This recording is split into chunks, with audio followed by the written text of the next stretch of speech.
నమస్తే, జర్నలిస్ట్ మీ కేఎంఆర్. ఆంధ్రప్రదేశ్ తొలి క్యాబినెట్ సమావేశం కొద్దిసేపటి క్రితమే ముగిసింది.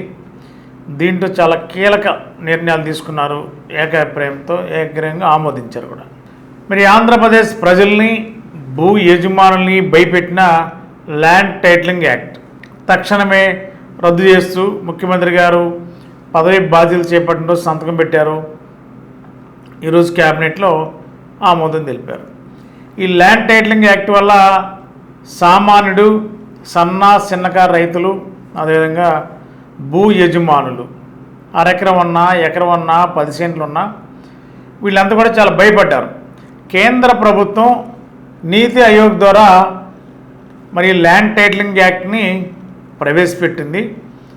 ఆ చట్టంలో చేసిన విధి విధానాలు, బీజేపీ ప్రభుత్వం చేసిన విధి విధానాలు వేరు. అది బీజేపీ దేశంలో ఎక్కడా కూడా అమలు చేయలేదు. బీజేపీ పాలిత రాష్ట్రాలు కూడా అమలు చేయలేదు ఇప్పటివరకు.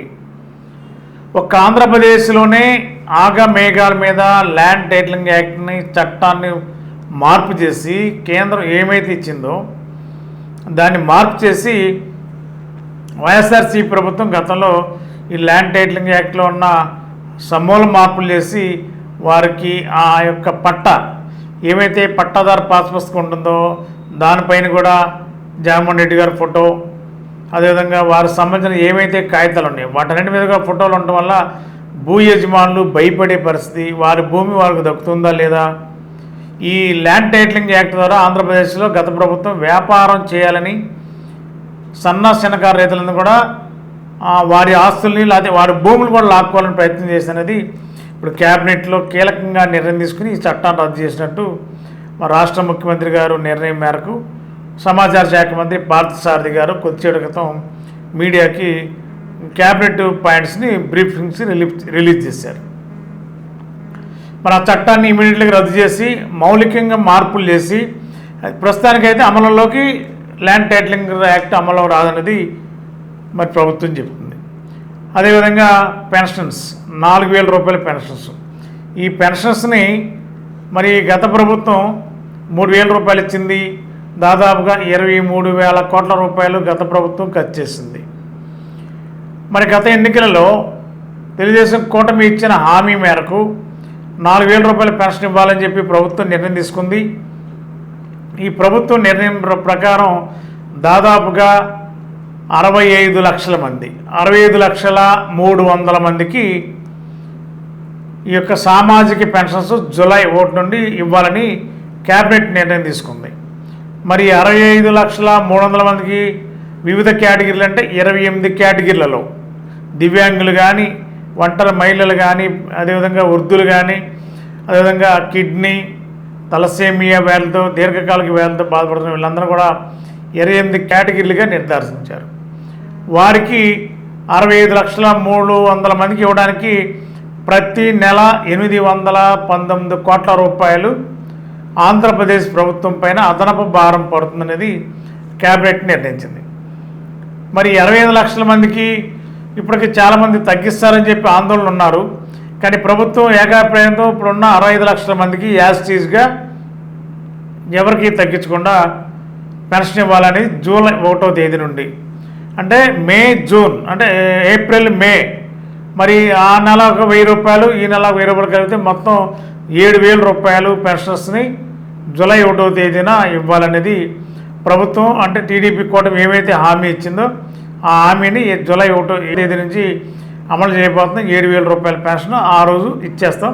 ఇంకా ప్రతి నెల 4,000 రూపాయల పెన్షన్ని క్రమం తప్పకుండా జూలై 1వ తేదీ ఉదయం 6 గంటలకే నుండి సాయంత్రం 6 గంటల లోపు డిస్ట్రిబ్యూషన్ కార్యక్రమం చేయాలనేది ప్రభుత్వం పాలసీగా ప్రభుత్వం క్యాబినెట్ నిర్ణయించింది.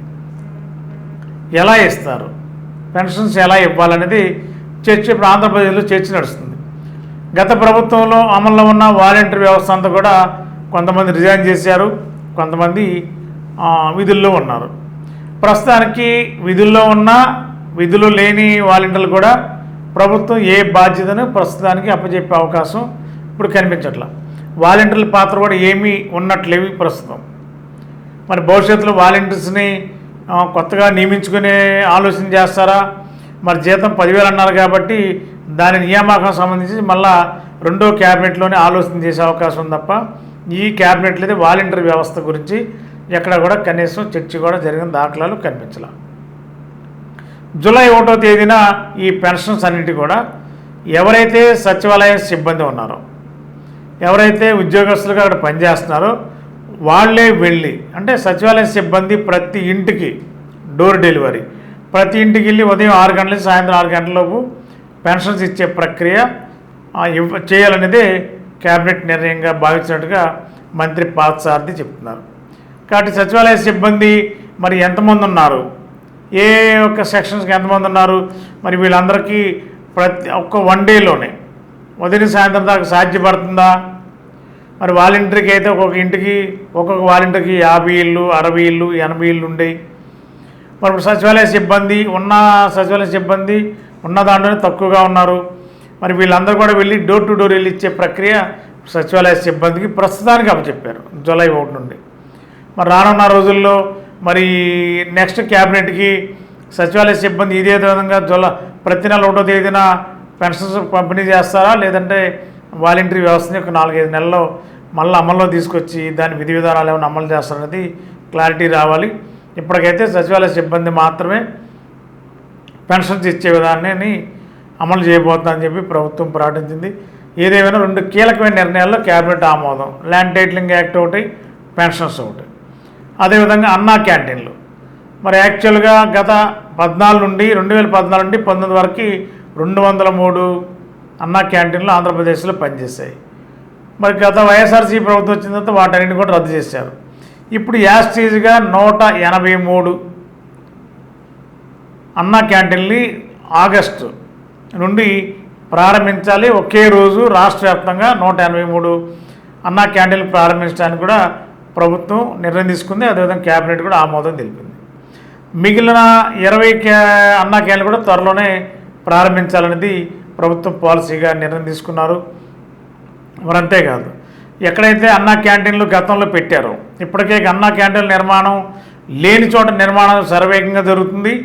ఉన్న చోట గతంలో ఉన్న ఎక్కడైతే క్యాంటీన్లు ఉన్నాయో ఆ క్యాంటీన్లోనే అదే బిల్డింగ్లో మళ్ళా అక్కడ ఏమైనా ఆఫీసులు పెట్టినా లేదా ఇంకేది పెట్టినా అవన్నీ కూడా ఖాళీ చేయించేసి అన్నా క్యాంటీన్లకు కేటాయించిన బిల్డింగ్లు అన్నా క్యాంటీన్లకే ఉండాలి, అది సెంటర్ పాయింట్గా ఉండాలనే దాని మీదే ప్రధానమైన కోడళ్ళు దగ్గరగా పేదవాళ్ళకి వెళ్ళేందుకు వెసులుబాటు కలిగించేలా ఈ అన్నా క్యాంటీన్లో 183 అన్నా క్యాంటీన్లు ఆగస్టు నెలాఖరికి ప్రారంభించాలనేది ప్రధానంగా ప్రభుత్వం నిర్ణయించింది. ఈ 3 అంశాల మీద చాలా కీలకమైన నిర్ణయాలు క్యాబినెట్ అంశాలని ఆగ్రహంగా ఆమోదించింది. రానున్న రోజుల్లో ఎలాంటి వాలంటీర్ మీద ఎలాంటి నిర్ణయం తీసుకుంటారనేది చూడాలి. మరి గత 20 సంవత్సరాలుగా దంత సమస్యలతో పాటు దవడ మరియు ముఖ సంబంధ సమస్యలకు చక్కని చికిత్సలు అందిస్తున్న శ్రీ రామకృష్ణ దంత వైద్యశాల, నరసింహారావుపేట, ఏలూరు. ఎమర్జెన్సీస్ లో వాడే ఆక్సిజన్ కాన్సంట్రేటర్లతో పాటు air purify, UV light steriliser, ULV fogger వంటి పరికరాల ద్వారా పరిశుభ్రమైన వాతావరణంలో చికిత్స అందించబడుచున్నది. ఆర్వీజీ ద్వారా అతి తక్కువ రేడియేషన్ ఉపయోగించి దంత వ్యాధి నిర్ధారణ మరియు రూట్ కెనాల్ వైద్యం చేయబడుచున్నది. డెంటల్ లేజర్ ద్వారా కుట్లు లేకుండా సర్జరీలు, ఇంప్లాంట్స్ కిట్స్ ద్వారా పళ్ళు లేని వారికి ఫిక్స్డ్ దంతాలు, రూట్ కెనాల్ చికిత్సలకు ఎండో మోటార్ వంటి ఆధునిక పరికరాలు కలిగిన నమ్మకమైన డెంటల్ క్లినిక్. అత్యంత ప్రామాణికమైన ఆటోక్లావింగ్ పద్ధతిలో శుభ్రపరిచిన ఇన్స్ట్రుమెంట్స్ వాడడం మా ప్రత్యేకత. దంత సమస్యలకు చికిత్సతో పాటు విరిగిన దవడ మరియు ముఖ ఎముకలకు చికిత్స, ఎత్తు మరియు వంకర దవడలకు కాస్మెటిక్ సర్జరీ, యాక్సిలోఫేషియల్ వంటి చికిత్సలకు చిరునామా శ్రీ రామకృష్ణ దంత వైద్యశాల, వేములపల్లి రెసిడెన్సీ అపార్ట్మెంట్, నరసింహారావుపేట, ఏలూరు.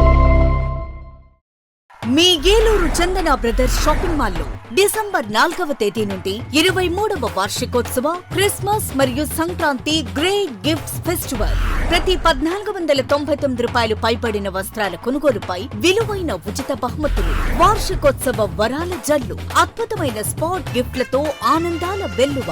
ప్రతి ఒక్కరూ విజేతే. అన్ని రకాల వస్త్రాలు ఆఫర్లలోనే. Chandana brothers shopping mall, main Bazar, Eluru.